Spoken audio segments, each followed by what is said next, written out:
Hello, and welcome to the English Like a Native podcast, the listening resource for intermediate to advanced level English learners. My name is Anna, and today we are talking about World Book Day. Thursday, the 7th of March, is World Book Day. Are you going to celebrate?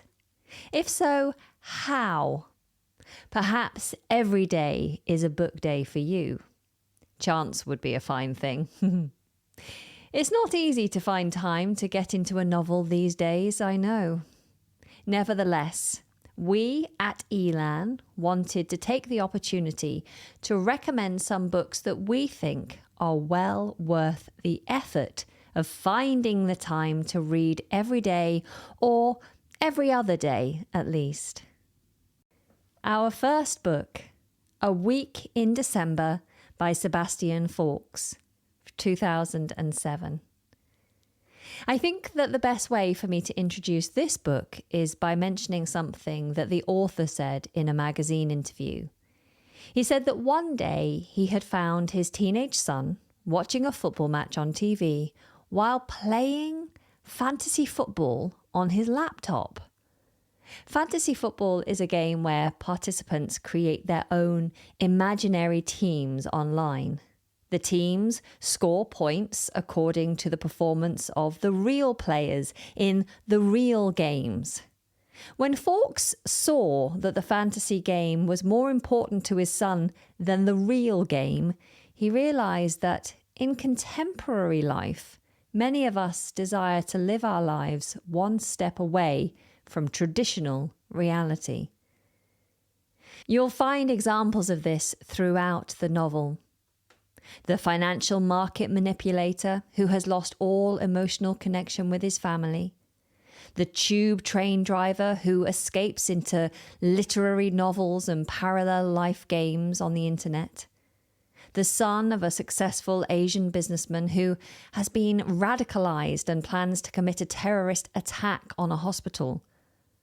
No less important to the story are an idealistic lawyer, an Eastern European football player getting to grips with a new culture and language, and a failed novelist turned embittered literary critic who attacks every novel that he reviews, preferring to champion 19th century works. These figures are all interconnected in this compelling exploration of London in the first decade of the 21st century. The characters seem so vivid that, although I first read the book more than 10 years ago, I still see them clearly in my mind.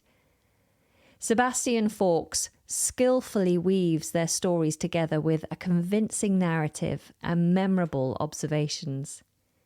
You can see the book as being a reflection on the challenges and contradictions of the contemporary world, or just as an engrossing series of windows into the very different lives that people not so far away from us lead. As you can guess, the story takes place during the 7 days before Christmas. The wife of a Conservative MP is organising a dinner party which she hopes will help him to further his career. The characters that we follow during the week have either been invited to the dinner party or have an important connection with those that go. Finally, some of them come together and we can listen in on the dinner party conversations and see how they get along or not together. I think that if you've ever looked at a group of people at an airport or in an audience at an event and wondered about their lives, their real lives, you will enjoy this novel. A measure of how strongly I recommend this book is that now, having told you a little bit about what I remember, I want to go back and read it to find all the good bits that I have forgotten. Read it with curiosity, and I'm sure it will reward you. Book number 2, A Spot of Bother by Mark Haddon, 2006. In Britain, if you say you are in a spot of bother, then you are really understanding the fact that you have a considerable problem. You might be aware that we Brits like to downplay serious or significant things. When looking out of the window in the morning to see the garden flooded, we might say something like, "Oh, I think it rained last night."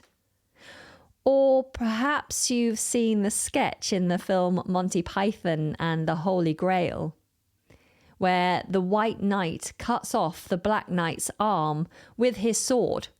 The Black Knight keeps fighting until both his arms and legs have been cut off, saying, "It's just a scratch, a flesh wound." In the novel A Spot of Bother, retired civil servant George Hall is certain that a lesion on his thigh is a form of skin cancer. Rather than accept the diagnosis of eczema from his doctor, George becomes paranoid. He is heavily preoccupied and attempts to cut out the lesion with a pair of scissors. Perhaps the lesion is the central spot of bother, but in this case, instead of underplaying the significance of something serious, in George's mind, a simple skin condition is transformed into a life-threatening and life-changing event. For some reason, it's not something that he is able to talk about with his wife or grown-up children. I'll quote a paragraph from the book to give you a flavour of the style of the writing and George's state of mind. Talking was, in George's opinion, overrated. You could not turn the television on these days without seeing someone discussing their adoption or explaining why they had stabbed their husband. Not that he was averse to talking. Talking was one of life's pleasures, and everyone needed to sound off now and then over a pint of red ale about colleagues who did not shower frequently enough, or teenage sons who had returned home drunk in the small hours and thrown up in the dog's basket. But it did not change anything. While George is going through his private agonies, the rest of his family and those connected with them are just trying to get on with their lives, lurching from crisis to crisis as they do so. One critic wrote that when reading this book, you don't know whether to laugh or cry. The observations are very close to the bone at times, full of humour but also tremendous compassion. You get the internal thoughts of each character as they try to make sense of what one another is doing. They think they make what they believe to be the best, and we get to laugh and frown with them at the consequences. A Spot of Bother is a poignant and bittersweet tale. Some of the behaviour of the characters might frustrate you, or you might wonder why they are behaving the way that they do. I think that this is a sign of the way that Haddon makes us care about them. They seem relatable, either in the form that we find them in the book or by reminding us of people that we know who have similar traits. I instantly had the feeling that the characters could easily be my neighbours, people from my workplace, or even my friends. In addition, I would say that if you're interested in how British people really speak to one another, then this book comes highly recommended to you. I enjoyed reading it just as much as I would enjoy going on holiday. Book number 3, Tuesdays with Mori by Mitch Albom, 1997. This book tells us the story of the transformative and heartwarming real-life journey that the author takes through his reunion with a former college sociology professor, Mori Schwartz. The story begins when Mitch, the author himself, stumbles upon a television interview that reveals Mori's battle with amyotrophic lateral sclerosis, ALS. also known as motor neuron disease, a terminal illness which Stephen Hawkins suffered from for most of his life. Filled with remorse for losing touch with his mentor, Mitch attempts to reconnect with Mori. The narrative beautifully retells the conversations that they have during their Tuesday meetings. Through their dialogue, Mori's philosophy on living a meaningful and fulfilling life unfolds, and Mitch finds himself not only absorbing these insights, but also undergoing a profound personal transformation. One of the central themes explored in the book is the impact that societal expectations and the pursuit of material success have on us. Mori challenges Mitch to question conventional notions of success and happiness, advocating for a life filled with meaningful connections, love, and self-awareness. The narrative also expresses the concept of death as being a natural part of life. Mori's acceptance of his impending mortality becomes a source of inspiration for Mitch, prompting him to confront his own fears and reevaluate his priorities. Album's writings not only captures the intellectual richness of Mori's teachings, but also paints a vivid picture of the evolving relationship between the two characters. The emotional depth of their connection, coupled with Mori's wit and humour in the face of adversity, adds layers of authenticity and warmth to the narrative. Mitch Album's journey with Mori serves as a reminder to us that we should cherish meaningful connections, embrace life's uncertainties, and prioritize the things that truly make life worthwhile. The Tuesday meetings become a ritual and a commitment between the two, providing a structured framework for them to share and discuss various aspects of life. These regular encounters allow Mitch Album to not only absorb the invaluable insights Mori imparts about love, life, work, and the human experience, but also to offer support to Mori in his final days. By sharing the conversations with us in this book, Album preserves and passes on the wisdom and encouragement of his former mentor to a much greater audience than would otherwise have been possible. In the shadow of mortality, this book shines with spirit. Book number 4, The Thursday Murder Club by Richard Osman, 2020.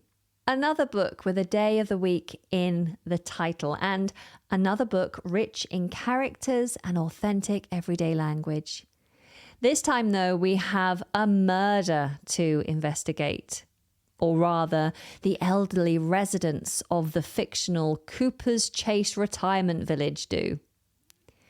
Joyce is new to the retirement village, and she is quickly charmed by the energy and life of residents such as Elizabeth, a former intelligence agent, Ibrahim, a former psychiatrist, and Ron, a former union leader with a checkered past. To quote Joyce, Cooper's Chase is full of people who have done something or other with their lives. There's someone who helped design the Channel Tunnel, someone who has a disease named after them, and someone who was the ambassador to Paraguay and Uruguay. When they discover a shared interest in solving crimes, Joyce, Elizabeth, Ibrahim, and Ron form the titular Thursday Murder Club and discuss unsolved cases that Elizabeth brings in from her past experiences. The peaceful routine takes an unexpected turn when a real murder occurs in their community. One of the business partners of Ian Ventham, a very dodgy property developer, and the owner of the retirement home is found dead. And the Thursday Murder Club decides to put their investigative skills to the test. They collaborate with the local police to unravel the mysteries surrounding the murder. The further into the case they get, the more the members of the Thursday Murder Club find themselves caught up in a complex web of secrets, motives, and unexpected twists. Joyce notices that her life has changed when she records in her diary that, "I have become someone who has to keep their mobile on." The novel combines elements of a cozy mystery with humour and wit, offering a fresh perspective on crime solving through the eyes of a group of retirees. The characters' unique backgrounds and personalities contribute to the charm of the story, and their interactions add depth to the narrative. The plot is engaging, and the action presents the characters as being full of desire for purpose and excitement in the later stages of life. In the spirit of criminal investigations, I have a confession to make. I haven't even finished the book yet. It's one of those where I don't really need to find out who committed the crime or who done it, as we sometimes say. I just want to keep spending time with the characters and reading their points of view based on their life experiences. That's a really clever thing about having older characters in the book. They've lived through a lot and have plenty to say. Well, I've recently discovered that there are 3 sequels to the 2020 original, so I can go ahead and finish it in the knowledge that it won't be the end of my time at Cooper's Chase.